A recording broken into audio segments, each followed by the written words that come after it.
aqui Zitomir, e Kiev também foi alvejada, e vários lugares. A gente não tem o resultado final disso, mas está acontecendo neste momento, né? A gente teve informações também de ontem dos ataques que foram feitos nos últimos dias aqui na Crimeia e na região de Zaporizhia. A gente tem imagens agora mostrando a destruição que foi conseguida com isso, inclusive o helicóptero K-52 que foi derrubado alguns dias atrás, a gente anunciou aqui, a gente tem imagem dele também. Mas hoje, de novo, está tendo várias explosões aqui na Crimeia, não se sabe ainda se são mísseis ou se são drones, mas Iva Victoria está sem luz, está em blackout, e aqui na região de Krasnoperenkovsk, eu acho que é assim que se fala, aqui nessa região aqui parece que teve muita explosão, então inclusive helicóptero sobrevoando a cidade, coisa e tal. A gente não tem muitas informações sobre isso, mas alguma coisa foi atingida por aqui na Crimeia, hoje os ucranianos continuam o avanço dele, né? Bom, a gente tem uma notícia que não é muito boa, os russos tomaram uma cidade aqui, segundo oficialmente o vilarejo de Cherivka, aqui próximo de Svatov. Já vinha falando para vocês que era preocupante esse avanço russo aqui nessa região, mas na verdade, segundo os ucranianos, eles tomaram 3 cidades e não são cidades importantes, a gente vai explicar por quê isso daqui.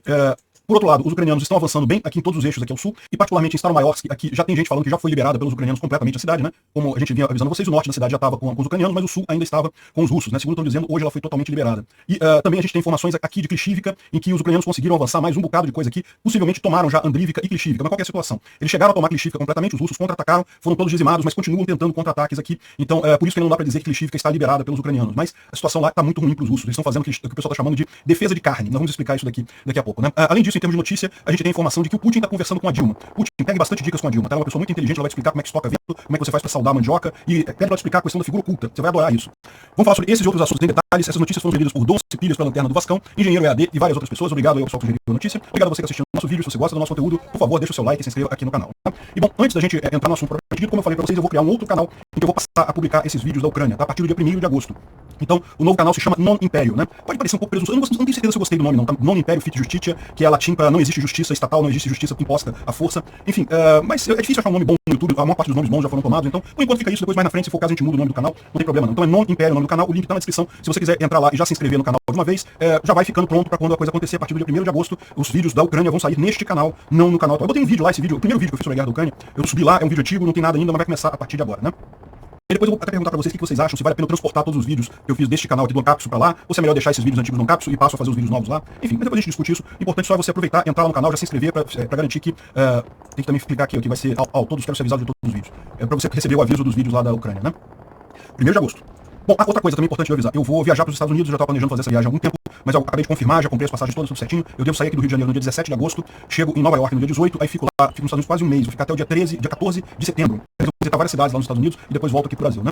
Os vídeos vão continuar saindo todos normalmente, eu vou levar meu Ancapsu móvel, igual eu fiz lá com a minha viagem na Ucrânia, e os vídeos vão sair normalmente. O que pode acontecer só é o vídeo da Ucrânia sair um pouquinho mais tarde, a partir do dia 18, por conta do fuso horário, né? Porque lá nos Estados Unidos ainda é o fuso horário ainda mais atrasado do que aqui no Rio de Janeiro, então, mesmo acordando cedo, depois eu preparando as coisas todas, talvez eu não consiga fazer o vídeo cedinho. Mas vamos ver, eu vou tentar manter o horário, tá? Bom, vamos então aos assuntos importantes do dia. Primeira coisa, tá tendo um grande alerta de ataque neste momento lá na Ucrânia, isso é coisa que tá acontecendo agora, uma hora atrás, né? Atingiram Zitomir, e parece que tem mísseis que deram a volta, que foram até Zitomir, e depois voltaram para Kiev também, né? Fizeram uma volta aqui. Além disso, os russos bombardearam a Ilha das Cobras aqui, a Zili Island, né? Que fica nessa região aqui. Mas enfim, isso acabou de acontecer, a gente não tem informações sobre se foi alguma coisa atingida, não foi. Qualquer coisa eu falo para vocês amanhã, as informações sobre esse bombardeio que aconteceu agora há pouco, né?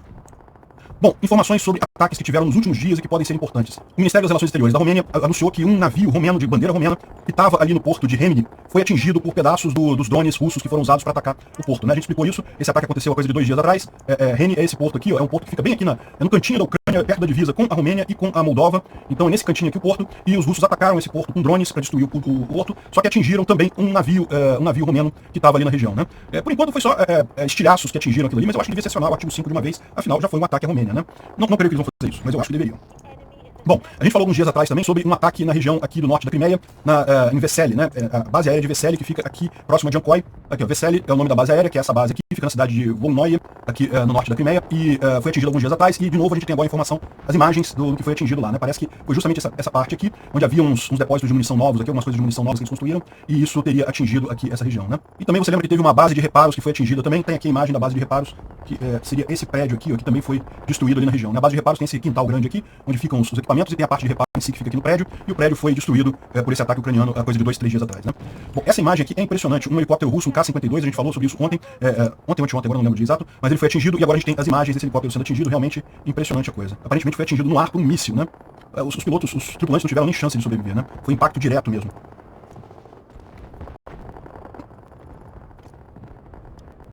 O míssil veio de cima, né? Atingiu direto o helicóptero. Não tiveram nem chance de fazer nada aqui. Impressionante. Bom, mas como eu disse pra vocês, isso daqui já é de hoje, né? Então agora, neste momento, na Crimeia, em Sevastopol, Krasnoperekopsk, existem sons de explosão e parece que as aeronaves estão voando. A travessia via ferryboat lá em Sevastopol está fechada. O pessoal não está falando nada, não tem nenhuma informação sobre o que está acontecendo especificamente, mas nesse momento, hoje, a gente tem essa situação aqui de barulhos de explosões nessa região aqui de Krasnoperekopsk, né? E também em Sevastopol e também aqui em Evaptória, tá? Evaptória que também houve barulho de explosão e está sem luz na cidade de Evaptória. Já tudo indica que os ucranianos fizeram mais algum ataque de drones ou mísseis hoje cedo lá na região, né? Aqui a imagem que a gente tem é só a imagem do helicóptero sobrevoando a cidade de Krasnoperekopsk. Bom, a gente tem algumas más notícias, como eu falei para vocês já há algum tempo, os russos conseguiram um avanço ali próximo a Svatov, né? Eles aumentaram a cabeça de ponte no lado direito do rio Zerebets e agora estão controlando 3 vilarejos ali na região, Nadia, Sherivka e Novoyerohivka. São 3 vilarejos aqui e isso poderia parecer uma coisa meio catastrófica, né? Caramba, os ucranianos estão custando a tomar cidades lá no sul e os russos fazem uma entrada aqui e conseguem tomar 3 cidades de uma vez só, mas eu vou explicar para vocês que a situação aqui é muito diferente, né? Primeiro que, vamos entender aqui quais são essas cidades aqui. Svatov está aqui, né? Os ucranianos chegaram a avançar bastante, os ucranianos chegaram a Popivka. Popivka chegou a estar na mão dos ucranianos, mas depois essa linha de frente aqui foi meio que deixada de lado, os russos retomaram essa parte aqui e o problema todo é, enquanto eles estavam na margem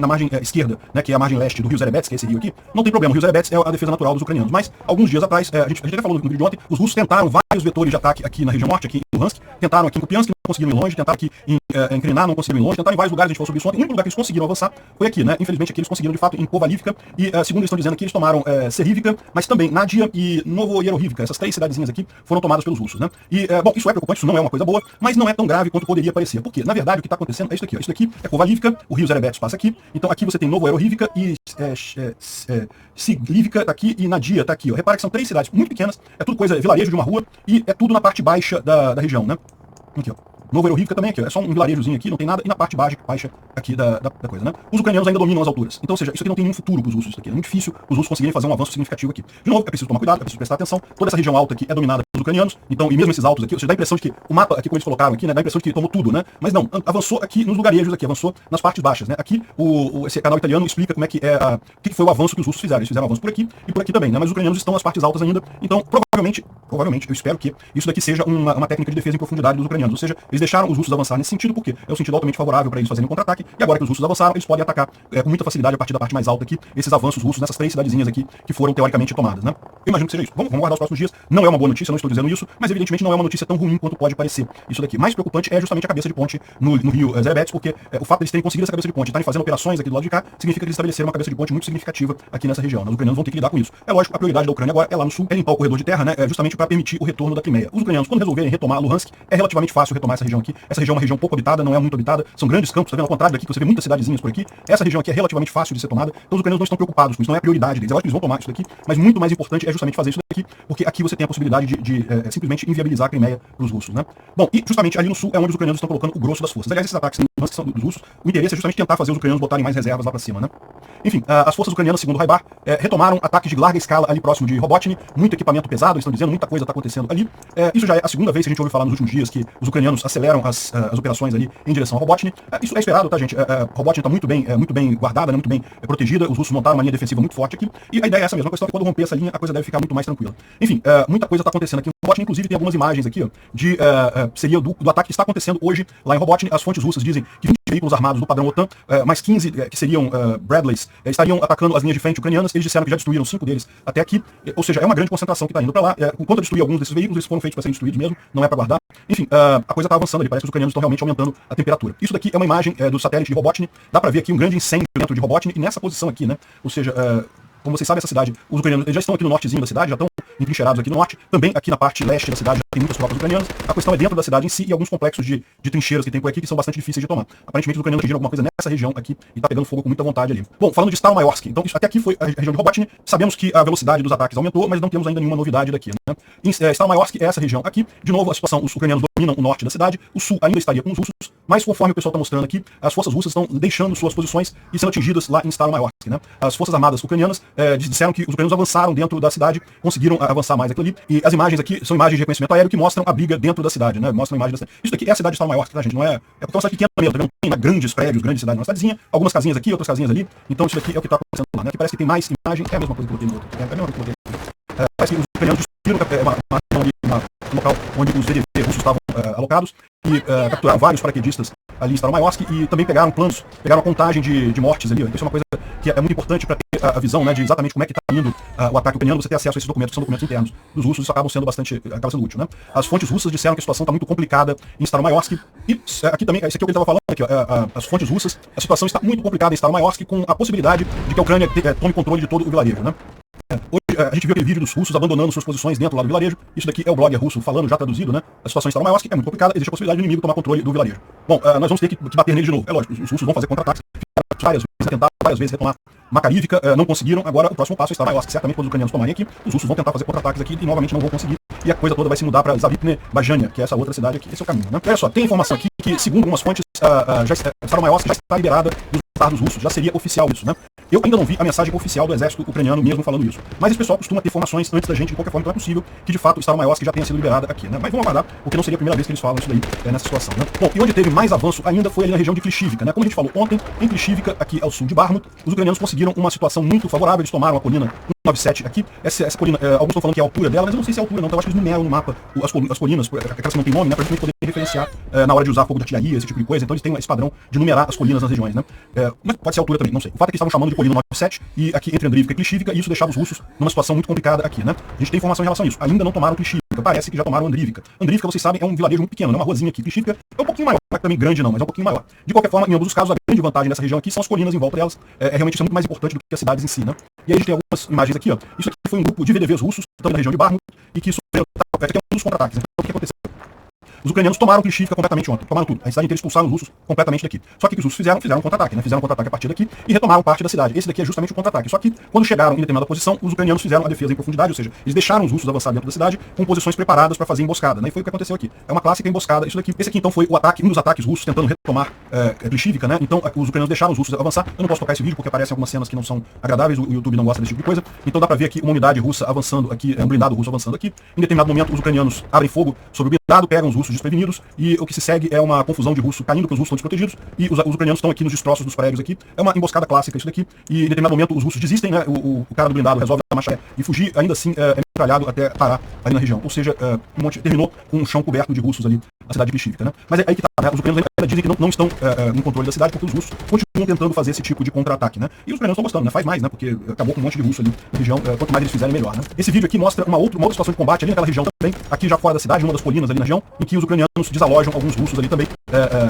com equipamento, coisa e tal. Eu não posso também mostrar o vídeo porque aparece alguns corpos e coisa e tal, mas é mais um ataque aí nesse ponto, nessa casa verde, né? Que é a casa de metralhadora, né? Um ninho de metralhadora ali na região. O pessoal aqui traz a reclamação dos russos sobre o que está acontecendo em Bakhmut, né? E eles falam que o comando das forças russas está usando defesa de carne, né? Ataque de carne a gente já conhece como é que é esse tipo de operação, de mandar o pessoal para ali, deixa morrer. O pessoal eles fazem muito isso com prisioneiros, né? Com o pessoal que é condenado, que está indo lá. Então é uma técnica que é conhecida, né? O famoso Zerg Rush, né? Ou seja, manda um monte de soldadinho ruim para lá que os ucranianos matam um monte, mas é uma hora acaba alguém conseguindo chegar lá na trincheira ucraniana e forçando o pessoal a recuar, né? Agora, defesa de carne é uma novidade. Eu confesso que eu nunca tinha ouvido esse termo. Eles estão dizendo que tem 1 quilômetro na linha de frente, cavado e equipado para 30 pessoas, né? Ou seja, os russos fizeram uma trincheira, fizeram uma preparação defensiva ali para 30 soldados. E estão mandando 150 pessoas para lá. Por quê? Porque os russos estão apavorados, precisam parar esse avanço ucraniano, não conseguem parar o avanço ucraniano, então qualquer resposta deles manda mais gente para a linha de frente. Ah, mas só tem arma, só tem posição, só tem local para 30 pessoas ali. Não, manda 150 para lá, fica um em cima do outro e coisa e tal. Isso acaba facilitando o trabalho da artilharia e dos drones, porque acaba sendo muito efetivo, né? Você consegue destruir um monte de russo de uma vez só. E além disso, as forças armadas russas parece que tem um problema com artilharia, morteiros e munição, né? Eu vou dizer vou cotar aqui, vou dizer o texto do porco lá do russo, né?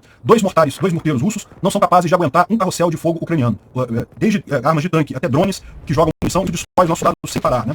Ou seja, a situação que eles estão descrevendo é uma situação realmente bastante crítica ali em Bakhmut. E o David D falou aqui que parece que tem uma informação divulgada pelos russos, né? No canal de Telegram russo, dizendo que de 49 mil tropas do chamado Projeto K, né? O Projeto K é um projeto de fazer tropas com antigos prisioneiros. Então repara, esse caso aqui não é o pessoal que estava na cadeia e foi tirado da cadeia para vir para a linha de frente. O cara estava na cadeia, cumpriu a pena dele, saiu da cadeia, já é um homem livre e aceitou participar desse Projeto K, né? E isso atraiu 49 mil antigos prisioneiros para a zona de guerra, e desses 15 mil foram mortos, 25 mil foram feridos, né? Ou seja, dos 49 mil sobraram 9 mil, né? Quase tudo ali já acabou na região. Ou seja, realmente está acontecendo alguma coisa bastante crítica em termos de mortalidade ali em Bakhmut, né? E tem inclusive essa imagem aqui, né, de Dubovo Vasilivka. Aqui não é o sul, é ao norte de Bakhmut, mas a imagem é muito clara, né? Tem aqui um monte de sacos pretos aqui, abandonados na região ali, Dubovo Vasilivka. Essa cidade aqui, que está sendo muito atacada pelos ucranianos estão tentando fechar o cerco nela, aqui tomando Berivka e também a M3, mas por enquanto os russos têm a cidade do Dubovo Vasilivka, e é uma cidade muito estratégica, porque aqui também tem colinas altas, na verdade as colinas altas ficam nessa região aqui, mas aí é importante desalojar os russos aqui do Dubovo Vasilivka para tomar as colinas que estão nessa região aqui, e que dão poder de fogo sobre Bakhmut, tal como as colinas aqui ao sul, né, aqui em Klishivka. O canal Reporting from Ukraine traz justamente esses detalhes sobre a tomada de Klishivka, né? De novo, os ucranianos aí tomaram Klishivka, né? Eles só não consideram ela dominada ainda, tem um contra-ataque dos russos, né? Então ele fala que primeiro que já tomaram Andrivka, então Andrivka já foi tomada pelos ucranianos, e agora Klishchiv, o que aconteceu? Os russos ainda estavam resistindo aqui em determinado ponto, mas foi pela situação que os ucranianos tinham a colina aqui embaixo, tinham todas as elevações aqui a noroeste da cidade, e no final das contas não teve chance para os russos, e os ucranianos conseguiram tomar a cidade, né? Só que o que aconteceu? Segundo eles estavam dizendo, o general que estava comandando, o comandante das tropas nessa região, começou a reclamar para o alto comando que estava faltando munição. Aquela questão que a gente falou ali, que os próprios russos estavam reclamando que a munição de morteiro não tinha suficiente, não funcionava, e tudo eles estavam perdendo e coisa e tal. Aqui, o general-major Vladimir Selivestrov, ele disse que estava precisando de mais forças e mais equipamentos, e tal como o general Popov antes dele, acabou sendo demitido lá pelos russos, né? Então o general que estava cuidando dessa área aqui não conseguiu resistir e foi demitido, igualzinho ao Popov, o que certamente vai causar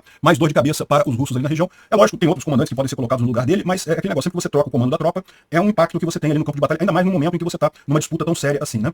Enfim, os russos tentaram fazer vários contra-ataques aqui, como a gente viu, mas aparentemente não conseguiram retomar a região, né? Os ucranianos ainda estão ali mantiveram uma parte de Klishchiv e devem acabar de tomar o vilarejo inteiro em alguns dias. E sobre a questão que a gente estava vendo de que o morteiro russo não aguenta a artilharia ucraniana, o que eles estão querendo dizer com isso? O problema principal é a questão da qualidade, né? Os russos têm muito mais armamento, têm muito mais obuses, muito mais canhões, muito mais morteiros, muito mais de tudo de artilharia. A Rússia sempre foi um exército muito focado em artilharia, né? Mas a questão é que o equipamento ocidental é muito mais preciso, então eles conseguem fazer, eles têm um ganho muito maior, um resultado muito maior, mesmo tendo uma quantidade menor de peças, uma quantidade menor de munição, eles conseguem um resultado muito melhor no campo, né? E aqui tem uma postagem de um blogger militar russo chamado Bulba of Thrones, falando sobre o genocídio da artilharia russa, ou seja, como a artilharia russa está realmente destruindo tudo.